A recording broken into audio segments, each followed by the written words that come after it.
Good morning, everybody. Happy Friday. Hope your day is going well. Hopefully you're all thawing out after that minus 45 with the wind the other day. It's now up to minus 31 with the wind chill. Woohoo! And warm weather's on the way, so hopefully you have a fantastic day and weekend. I just wanted to send, a brief reflection on the Multiply book that many of us have been walking through individually or hopefully with a disciple or with a small group. We're in week 3, chapter 3. I know some groups are going at a quicker pace, but I just wanted to weigh in on this chapter because I think, like the title suggests, the title The Heart of a Disciple Maker, I think the stuff in this chapter is so crucial. If we miss this, if we don't get this, the rest of the journey is kind of useless, really, because they talk about that love coming first. Love being the primary motive of everything that we do. And, you know, Paul, as many of us know, that wonderful passage in 1 Corinthians 13, which we read in this week's chapter, Paul says, if we're not loving, if everything we do, even our faith, our words, our spiritual gifts, if we're not operating in all of those things motivated by the self-sacrificial love of Christ working in us by the Holy Spirit, then it's all the equivalent of a resounding gong or a cowbell. Now, this is a cowbell I got the other day at the Sudbury Wolves game. Went to a Wolves game and they were handing these out at the door, and every time the Wolves scored, everybody be going nuts with their cowbell, and I had to be careful because there was a couple, older couple sitting right in front of me. I didn't want to be doing that in their ear, and that was just a reminder of this chapter and the words in 1 Corinthians 13 that, if I'm not doing what God calls me to do, or you're not doing what God calls you to do, motivated by love, it's just the equivalent of ringing a gong in somebody's ear, and that's pretty annoying. I know that couple would have been very annoyed had I done that all night at the Wolves game. And likewise, people can really spot phoniness. They can spot judgmentalism or hypocrisy in Christians. That's the reason, this book, the other book I've been reading, Unchristian, the book is a result of a research study where the young generation was saying just that. They see Christianity as full of judgmentalism and hypocrisy, among other things. And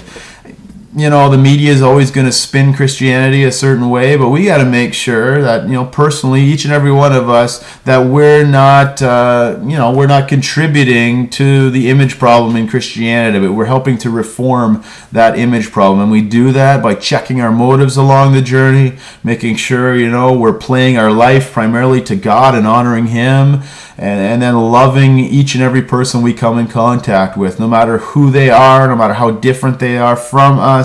We're not called to be judges, we're called to be lovers primarily, and we'll let God do the judging.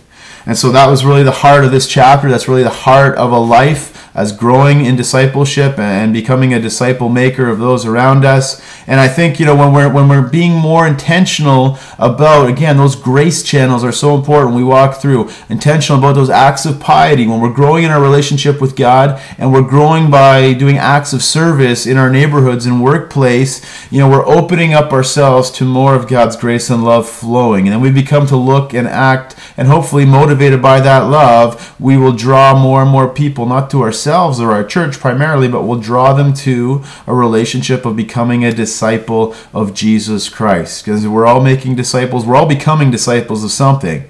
The question is, who are we becoming a disciple of? Hopefully it's Jesus and no one or nothing else, and hopefully others will see that, and their desire will in turn to become a follower, a fully formed, mature follower of Jesus. And that takes time. Discipleship is an investment.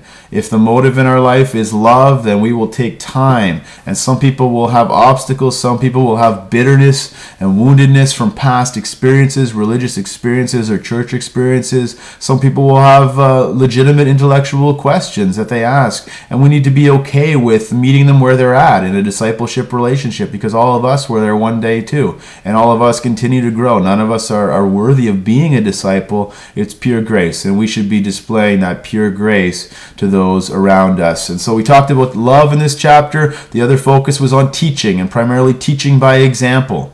And we need to grow in knowledge and we need to grow in grace. None of us have arrived. I feel like I'm still a deer in the headlights headlights sometimes. I feel like a sponge, just kind of soaking in the love and grace of Jesus Christ by the power of the Holy Spirit. We can come together and we can do that in community to be a light to those around us. That is really the heart of disciple making. So don't fall victim into judgmentalism. No, nurture your relationship with those around you. Let's love them. Nurture your relationship with God so hypocrisy doesn't consistently creep into our thought life and in our actions. And get together with those that you can be accountable to on the journey. Get together with those who are different than us. We need to go to different places, engage different people. We need to hear and listen to those around us. And it's all undergirded by the love displayed most clearly by Jesus on the cross.